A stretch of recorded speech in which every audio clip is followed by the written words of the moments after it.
दिल्ली में सबसे ज्यादा वोटों से जीतने वाला कैंडिडेट कोई होगा तो मैं हूँ। ये राम राज्य दिल्ली में आएगा और दिल्ली में सबसे पहले अलीपुर वार्ड में आएगा। सबसे पहले कि वो 5 कार्य कौन से हो गए निगम पार्षद बनते ही?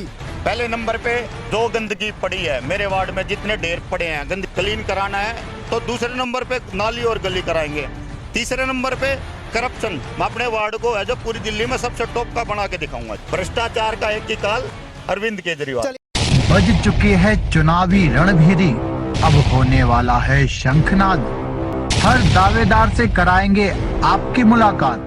नमस्कार, मैं सनी तुषीर और इस वक्त हम मौजूद हैं नरेला वार्ड नंबर 3 में। और आज हम आपको ऐसी शख्सियत से मिलवाने वाले हैं जो किसी परिचय की मोहताज नहीं है। दरअसल हमारे साथ आज वार्ड नंबर 3 से दीप खत्री जी मौजूद है। दीप खत्री जी, आपका बड़ा बड़ा स्वागत है। धन्यवाद सनी भाई, आपका भी और आपके दिल्ली समाचार के सभी दर्शकों का, जो आप क्षेत्र के है, जो जाने माना एक न्यूज चैनल है और अच्छे से आप काम कर रहे हो। हम आपको बता दें, दीप खत्री की पत्नी जो है वो पिछले एमसीडी इलेक्शन में आम आदमी पार्टी की तरफ से चुनाव भी लड़ी थी। हालांकि जीत नहीं पाई थी, लेकिन वो सेकंड जो है वो पद उनको जरूर मिला था, दूसरा स्थान जो है वो उनको जरूर मिला था। और पूरी दिल्ली में सबसे ज़्यादा वोट पाने वाली सिर्फ और सिर्फ मीनू खत्री थी, लेकिन उसके बावजूद भी वे अपने वार्ड से हार गई थी। अब हम दीप खत्री जी से बातचीत करेंगे और दीप खत्री जी अपने वार्ड नंबर 3 से आम आदमी पार्टी की तरफ से एक बार फिर टिकट के लिए दावेदारी ठोक रहे हैं। और दीप खत्री से जानते हैं और उनके विचार जनता के सामने रखते हैं कि किस प्रकार से दीप खत्री अपनी जनता के लिए जो है वो अलग अलग एजेंडे लाएंगे, किस तरीके से कार्य करेंगे, क्या जनता का इनको पूरा भरोसा मिलेगा और आम आदमी पार्टी एक बार फिर इन पर भरोसा जता पाएगी या नहीं जता पाएगी। दीप खत्री जी, आपसे सीधा सवाल है, क्या आम आदमी पार्टी आप पर भरोसा जता पाएगी? आप टिकट के लिए दावेदारी ठोक रहे हो। आपका बहुत बहुत धन्यवाद। देखो जी, पिछले चुनाव में निगम के 2017 के जो चुनाव थे उसमें मेरी धर्मपत्नी मीनू खत्री जी चुनाव लड़ रही थी। तो वो क्या लड़ रही थी, हम ही लड़ रहे थे। हमें पता है कि पिछले चुनाव में भी क्या क्या यहाँ पे हुआ है और लोगों का विश्वास था। एक तरफ बाहुबल था, पैसा था, दारू थी, उस पर वोट मांगी जा रही थी। दूसरी तरफ हमारे जैसे कैंडिडेट थे, हाथ जोड़ के है जो वोट मांग रहे थे और कोई प्रलोभन दे नहीं रहे थे। हम सबको यही कह रहे थे कि हमारे पास जीतने के बाद 2 चीज़ आएंगी, एक रबर स्टैम्प और एक लेटर पैड आएगी। और लेटर पैड और रबर स्टैम्प का हमारे यहाँ 72 वार्ड है। 72 वार्डों में हमने बोला था 72 स्टैम्प बनवा के दे देंगे और 72 लेटर पैड दे देंगे। तो निगम के जितने काम है उनकी जिम्मेवारी हमारी होगी, आपको हमें ढूंढना नहीं पड़ेगा। लेकिन ठीक है, कोई बात नहीं, चुनाव हार जीत हो जाती है। लोगों ने जो 9000 लोगों ने हमारे ऊपर भरोसा किया, 9000 वो लोग हैं जिनकी अमरी नहीं है।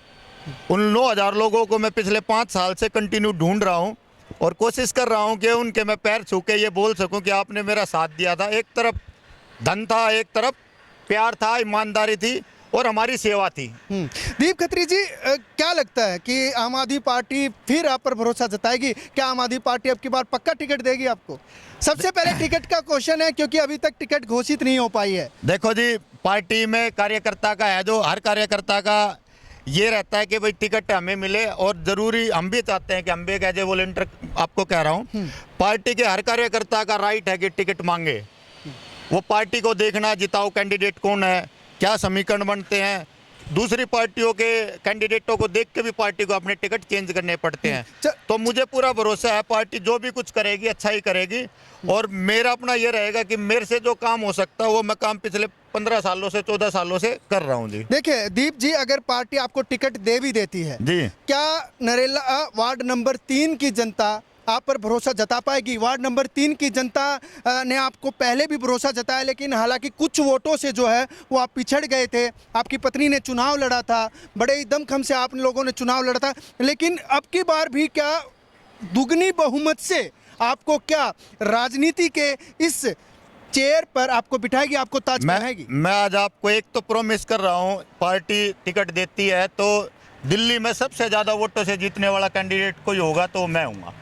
यदि मेरे को टिकट देती है आम आदमी पार्टी, देखो पार्टी का फैसला हो किसको टिकट देगी वो तो एक अलग बात है, लेकिन मुझे 0 से स्टार्ट नहीं करना पड़ेगा, मुझे 9000 से स्टार्ट करना पड़ेगा। 9000 वोटों का परिवार जो मेरे पास था अब वो 18,000 से ज्यादा हो चुका अच्छा, है। आपको लगता है कि वे 9,000 वोट अभी भी आपकी फिक्स है? मैं कह रहा हूँ वो मेरा परिवार है, वो 9,000 वोट जो बिना किसी प्रलोभन में लोगों के काम कराने जो हम करा रहे हैं पिछले 15 सालों में, 14 सालों में जो हमारी संस्था सेवा कर रही है, उसके द्वारा ही वो वोट मिले हैं। पार्टी का भी आज के टाइम में मैं आपको ये भी बता सकता हूँ, जो पिछले चुनाव में स्टार्टिंग के जो चुनाव थे 2015 के चुनाव, उसमें सब ये कह रहे थे कि पता नहीं क्या होगा आम आदमी पार्टी का। हम वॉलंटियर, हमें ज़मीन पे रह के ये पता था कि पार्टी की हवा है, और 70 में से 67 सीटें आई थी। आज मैं आपके चैनल पे सभी दर्शकों को ये भी बताना चाहता हूँ, अब की बार निगम में हवा नहीं है, निगम में है आंधी। बड़ी बात नहीं होगी 272 की 272 जीत जाए तो। और आज है जो बहुत सारे लोग है शर्त लगा रहे हैं कि 240 प्लस की शर्त लगा लो। पिछली बार सब लोग ये कह रहे हैं। एक मिनट, पिछली बार लगभग मुझे लग रहा है कि 40 के आसपास जो है वो जमानत जब्त भी हुई थी आपके कैंडिडेट की। वो एक अलग बात है, बीजेपी ने प्रोपगेंडा फैला दिया था। अब सबको पता है 5 सालों में बीजेपी ने यहाँ क्या क्या किया है, क्या कर दिया। स्कूलों को बेच रहे हैं, सफाई हो नहीं रही, कूड़ा करकट उठा नहीं रहे, जो निगम के कर्मचारी हैं उनकी सैलरी नहीं दे पा रहे हैं। सैलरी तो छोड़ो, आप जो रिटायरमेंट हो गए बेचारे, जो हमारे माता पिता हैं बुजुर्ग है 60 साल की उम्र में जो रिटायर हो गए, उनकी सैलरी का पेंशन का पैसा नहीं दे पा रहे, रिटायरमेंट पे जो पैसा देते हैं वो नहीं दे पा रहे। और जो नहीं, मैं 1 मिनट में आपका समय जरूर लूंगा। दूसरा जो कर्मचारी हैं, आप ये बताइए कैसे सुविधा देगा, वो कैसे साफ सफाई करेगा? 3-3 महीने में है, जब 4-4 महीने उनको हो जाते हैं, तनख्वाह नहीं दे पा रही है। आप जहाँ खड़े हुए इंडस्ट्रियल एरिया है सनी भाई, ये इंडस्ट्रियल एरिया है, यहाँ 5,000 फैक्ट्रियाँ हैं, 300 करोड़ रुपया एक साल में यहाँ से जाता है। 300 करोड़ रुपए में पूरे कर्मचारियों की सैलरी चली जाती है, लेकिन करप्शन की वजह से वो दे नहीं पा रहे हैं। तो अहम मुद्दा अब की बार जो है आम आदमी पार्टी भ्रष्टाचार को लेकर घेर रही है बीजेपी। हमारा एक किनारा है, वार्ड नंबर 3 तो छोड़ो, आप दिल्ली में जो हमारा करप्शन के खिलाफ ये पार्टी बनी है, इंडिया अगेंस्ट करप्शन से लेकर आज आम आदमी पार्टी तक मैं लड़ा हूँ। मुझे पता है लोगों के दुख कितने हैं। तो मेन मुद्दा रहेगा जो लेंटरों पे पैसे मांगते हैं, रेडी पटरी वाले को जो परेशान करते हैं। अब आने वाले समय में उनका है जो वो कह रहे हैं राम राज्य आएगा, ये राम राज्य दिल्ली में आएगा, और दिल्ली में सबसे पहले अलीपुर वार्ड में आएगा। तो क्या लगता है आपकी सरकार आती है तो निश्चित भ्रष्टाचार को खत्म करती है? आपकी सरकार आएगी, ये मत बोलो आएगी, आ रही है कि नहीं यार, मैं कह रहा हूँ निश्चित आ रही है। आज मैं लिख के दे सकता हूँ आपको, 250 सीटों से ज्यादा निगम में आम आदमी पार्टी ला रही है। अच्छा। और ये भी आपको प्रोमिस कर रहा हूँ, आज के बाद में चुनाव आचार संहिता लगने के बाद में जो लेंटरों पे पैसे मांगते हैं, रेडी पटरी वालों को दुखी करते हैं, नाली में गंदगी फैली रहती है, जो मजदूरों को परेशान करते हैं, गरीब आदमियों को परेशान करते हैं, उन सब का इलाज कोई कर सकता है ना, वो अरविंद केजरीवाल जी है। भ्रष्टाचार का एक ही काल अरविंद केजरीवाल। चलिए, ये तो बड़ी बातें हो गई है, लेकिन हम फिलहाल अपने वार्ड की बातें करते हैं, वार्ड नंबर 3 की बातें करते हैं कि वार्ड नंबर 3 में जी आपके क्या कार्य रहेंगे, क्या एजेंडे रहेंगे? अगर आपको निगम पार्षद आपकी जनता चुन के सिंहासन पर बिठाती है तो किन एजेंडों पे आप सबसे पहले कार्य करेंगे, वे एजेंडे बताइए। सबसे पहले तो निगम के जितने स्कूल हैं हमारे वार्ड में, जितने भी हर गाँव में प्राइमरी स्कूल है, उन स्कूलों की दशा दिशा ठीक करेंगे, और उसके साथ साथ में उसमें पढ़ने वाले बच्चों की जो हालात हैं वो अभी ठीक नहीं है, उनको भी पौष्टिक आहार वगैरह देके और नई टेक्नोलॉजी से जैसे दिल्ली सरकार के स्कूल बने उन स्कूलों को ठीक करेंगे। उसी के साथ साथ है जो साफ सफाई का बड़ा मुद्दा है, कूड़े के ढेर लगे हैं, गाड़ियाँ नहीं है, कर्मचारी नहीं है। अब मेरे वार्ड में आप ये मानिए, दिल्ली का सबसे बड़ा वार्ड है, रोनी 27 से लेके सिंघू बॉर्डर तक का ये वार्ड है। उस 27 सेक्टर से लेकर यहाँ तक है जो सिर्फ 60 कर्मचारी है, उन कर्मचारियों का भी शोषण हो रहा है। 60 लोगों को तनख्वाह भी नहीं मिल रही है और पूरी जनता उनके पीछे पड़ी रहती है।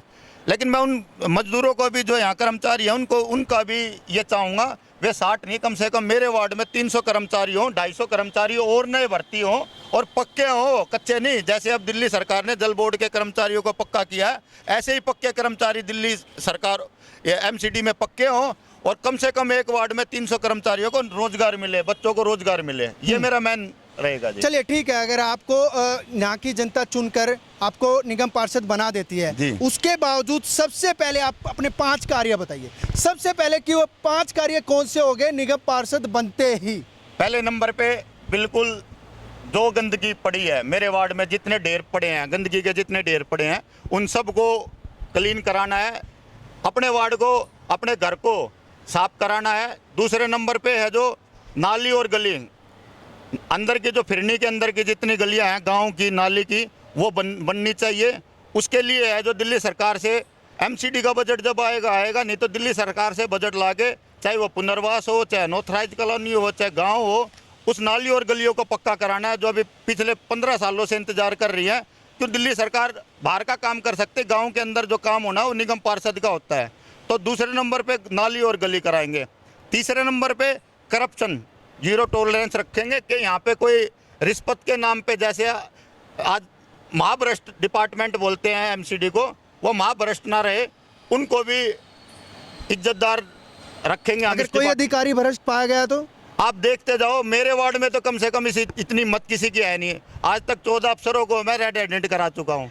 मैं इस टाइप का नहीं हूँ, मैं तो सेवा के लिए बना हूँ और वो सारे काम करना चाहता हूँ जो पिछले जब सीडी अगेंस्ट करप्शन बनी थी, मेरे मन में है वो कि मैं परिवर्तन लाऊंगा। कम से कम अपने घर को, मैं अपने वार्ड को है जो पूरी दिल्ली में सबसे टॉप का बना के दिखाऊंगा जी। चलिए दीप जी, मुद्दे तो वही रहते हैं एमसीडी में, वही साफ सफाई, वही पार्कों की बदहाली, वही स्ट्रीट लाइटें, वही सड़कें, मुद्दे तो वही है। लेकिन अब जनता को एक नई सोच का नेता चाहिए। क्या अब की बार नई सोच के नेता को जनता पसंद करेगी? क्योंकि मुद्दे तो वही रहते हैं, आपको भी पता है, जनता को भी पता है, लेकिन अब कहीं ना कहीं जनता को नई सोच वाले नेता चाहिए, नई सोच वाले उनको अपने प्रत्याशी चाहिए कि पार्टी भी उन्हीं पर दाव लगाए जो नई सोच के यहाँ पर कार्य करे। सन्नी भाई, आपको बता दूं कि मैं पिछले 14 सालों से एक संस्था चलाता हूं, भगत सिंह यूथ ब्रिगेड, उसका मैं अध्यक्ष हूं। और हमारी संस्था है, जो हमारी वेबसाइट है www.sbyb.in, आप उस पर जाके देखिए हम क्या काम करते हैं। हम वो सब काम करते हैं जो लोग हमारे से अपेक्षा करते हैं। हम विकलांगों के लिए, दिव्यांगों के लिए, बच्चों के लिए, मजदूरों के लिए, आज से है जो 300 लेडीज़ों को काम दिया है। यहाँ इंडस्ट्रियल एरिया में हम खड़े हैं, यहाँ से ले जाके उनको काम देते हैं, घर पे बैठ के अपने पॉकेट मनी आती है। बच्चों को ट्यूशन हम फ्री पढ़ा रहे हैं, अभी तक है जो लगभग 1400 बच्चों को हम फ्री ट्यूशन पढ़ा रहे हैं। आप ये मानिए, आपको ताज्जुब होगा कि हमने परिवार के परिवार गोद ले रखे हैं। 2000 परिवारों को आज हमारे है जो 2030 मेंबर ऐसे हैं, मेंबरशिप दे रखी है हमने, उनके घरों पे हम बच्चों को निःशुल्क दूध देते हैं। हमारा इच्छा यही है कि देश भगत सिंह जी के जो सपने थे उनको हम पूरा करें। उसके लिए हमें जो कुछ करना पड़ेगा, मैं तो आपको ये यहाँ तक कह सकता हूँ कि देखो, बजट आएगा ना आएगा, मैं अपना घर बेच कर भी अपने वार्ड को साफ करने की देखिए, ये तो मुझे पता है, राजनीति तो आपकी बाद में है, लेकिन आप एक संस्था से जुड़े हैं और उस संस्था के अध्यक्ष भी है भगत सिंह यूथ ब्रिगेड के, और शुरू से ले लास्ट तक अभी भी आप मेरे, शायद आप अभी भी जुड़े रहते हैं। मैं भी सोशल मीडिया पर आपकी काफ़ी पोस्ट देखता रहता हूँ, कभी दूध बांटना, कभी इस तरीके का कार्य करना। तो क्या लगता है, क्या वो संस्था भी आपको जिताएगी? मेरा काम ही मेरा विश्वास है। मेरी जो जनता है, जो मेरे वोटर हैं, मेरे जो सपोर्टर हैं, वो मेरे से इतना प्यार करते हैं। उनकी इच्छा है कि वो, मैं चुनाव में इच्छा नहीं है, राजनीति की ज़्यादा भूख नहीं है मुझे, लेकिन वो ये कह रहे हैं कि भैया आप इतना काम बिना पोस्ट के, बिना किसी चीज़ के, अपने निजी प्रयासों से करते हो, और यदि आपको पेन और लेटर पैड मिल गई तो आप बहुत ज़्यादा काम कर पाओगे। और आपको यही बताओ, निगम पार्षद को ना तो सैलरी मिलती है और ना ही पेंशन मिलती है। और आप ये मानो कि वही निगम पार्षद आपके यहाँ पे बीजेपी के, कांग्रेस के या किसी और पार्टी के देख लिए, उनके आप इनकम देख लीजिए कहाँ से आती है। जब उनको सैलरी नहीं मिलती, उनके पास है फॉर्चूनर गाड़ी आ गया है। मैं आपको यहाँ से ही बता दूँ, मेरे वार्ड में लोगों के पास 5-5 करोड़, 6-6 करोड़ की इनकम हो रही है एक महीने में। कहाँ से हो रही है? वो करप्शन से हो रही है। करप्शन करना नहीं है, करप्शन होने नहीं देना, हमारा मेन मुद्दा ये रहेगा। और करप्शन के विरुद्ध जो लोग साथ देना चाहते हैं वो मेरे साथ हैं, और भगत सिंह जी के सपनों को हम पूरा करके दिखाएंगे। अपने वार्ड को एक मॉडल बना के दिखाएंगे पूरी दिल्ली में। और ये भी आपके सामने मैं आज कह रहा हूँ, आप रिजल्ट आएगा तब आप देख लेना, पूरी दिल्ली में सबसे ज़्यादा वोटों से जीतने वाला कोई कैंडिडेट होगा तो वो आम आदमी पार्टी का होगा, और वो जीत के दिखाएंगे। अलीपुर वार्ड के सारे कार्यकर्ता, दीप खत्री होगा, कार्यकर्ता लड़ेंगे, मैं नहीं लड़ूंगा। अलीपुर से वार्ड नंबर, अलीपुर में तो वार्ड नंबर 3 ही तो है। अलीपुर के लोग लड़ेंगे, अपने लिए लड़ेंगे, और सारे कार्यकर्ता मिलके लड़ेंगे। मैं आपने पहले ही बताया कि पार्टी यदि मौका देती है तो जम के लड़ेंगे। ऐसा लड़ेंगे, पिछली बार भी लड़े थे, 9000 वोट लेके। हंसी मजाक नहीं है सनी भाई, 9000 वोट, मतलब आप मानिए कि मेरे गाँव ने इतना सहयोग दिया, मेरे दोस्तों ने इतना सहयोग दिया, मैं उनका ऋण नहीं उतार सकता। मुझे आज तक ये नहीं पता किसी गाड़ी का कोई किराया भी दिया है। मैंने 1 रुपया, मेरे पास अकाउंट में 27,000 रुपये थे, वो 27 चुनाव लड़ा। हाँ, 27,000 के 27,000 है, मुझे पार्टी ने पैसे देकर चुनाव लड़वाया। 3 लाख रुपए जो इस निगम चुनाव में लड़ते हैं अरविंद जी ने मुझे दिए, आम आदमी पार्टी ने दिए, दिलीप भाई हैं, दिलीप पांडे जी, उन्होंने हमें प्रोवाइड कराए। अकाउंट में पेमेंट आया। 3 लाख रुपए में से भी हमारे सिर्फ 60,000 रुपये चुनाव में खर्च हुए थे, बाकी पैसे वापस दे दिए थे। आप ये मानिए कि दिल्ली में सबसे ज़्यादा वोट पाई, सबसे ज़्यादा प्यार मिला, और उसके बावजूद आम आदमी पार्टी का मैं फाउंडर मेंबर हूँ। दिल्ली देहात का है जो मैं इतना, अभी आप मुआवजा देख रहे होगे लोगों को 20-20 हज़ार मिल रहे हैं, तो मैं दिल्ली का ग्रामीण मोर्चे का कन्वीनर भी था, पूर्व कन्वीनर हूँ, अब मैं संस्था का भी अपना अध्यक्ष हूँ। लेकिन मेरा जो ध्येय है, मेरी जो जिम्मेवारी है, जो मेरी इच्छा है, मैं अपनी दिल्ली देहात को चमकाना चाहता हूँ। और ये वार्ड की बात नहीं है, मेरा पूरी दिल्ली देहात आपको अब की बार लगता है कि पिछली बार जो कहीं छोटी सी कमी रह गई वो अब की बार पूरी होगी और अब की बार जनता का और ज़्यादा साथ मिलेगा और जनता आपको बिठाएगी शासन पे? देखो, जो मेरे खिलाफ चुनाव लड़े थे, बीजेपी के जो जिला अध्यक्ष थे, वो मेरे खिलाफ चुनाव लड़े थे, उनकी धर्मपत्नी चुनाव लड़ी थी। मुझे नहीं पता आज वो कहाँ है, वो वार्ड में है या नहीं, वो जनता को पता है।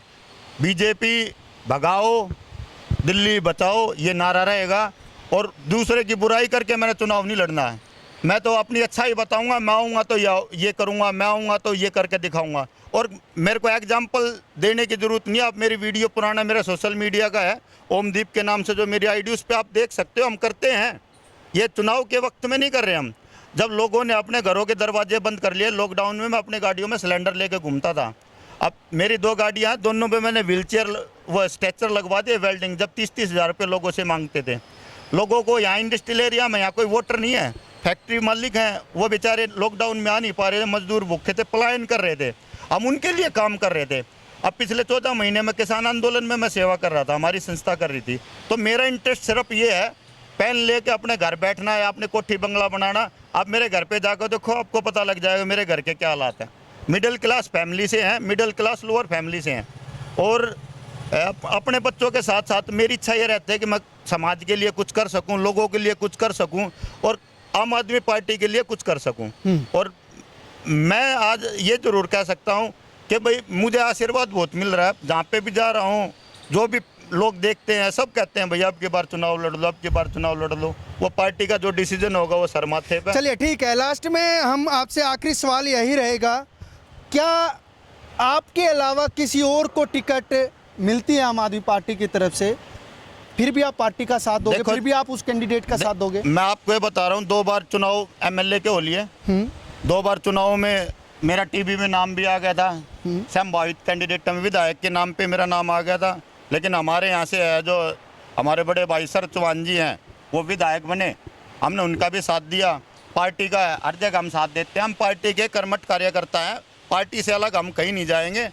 तो आज हमारे साथ खास बातचीत के लिए दीप खत्री जी थे, जो अलीपुर वार्ड नंबर 3 से आम आदमी पार्टी की तरफ से टिकट के लिए दावेदारी ठोक रहे हैं। उनके विचार विमर्श जो है वो आप लोगों के सामने रखे। अब आप लोगों को तय करना है, आप लोगों को एमसीडी के चुनाव में किस तरीके से आप वोटिंग करोगे वो आप लोगों को ही अब तय करना है। अब इसी तरीके से दिल्ली समाचार की मुहिम चल रही है, ज़मीनी हकीकत चल रही है, अलग अलग नेताओं से, अलग अलग पार्टी के नेताओं से हम आपकी वार्तालाप करवाते हैं, आपको दिखाते हैं कि किस तरीके से आपका नेता आपके क्षेत्र में क्या क्या कार्य करना चाहता है और किन एजेंडों के साथ इस चुनाव में अपना पक्ष रखना चाहता है। देखते रहिए प्रदीप यादव के साथ, मैं सनी तुषार, दिल्ली समाचार।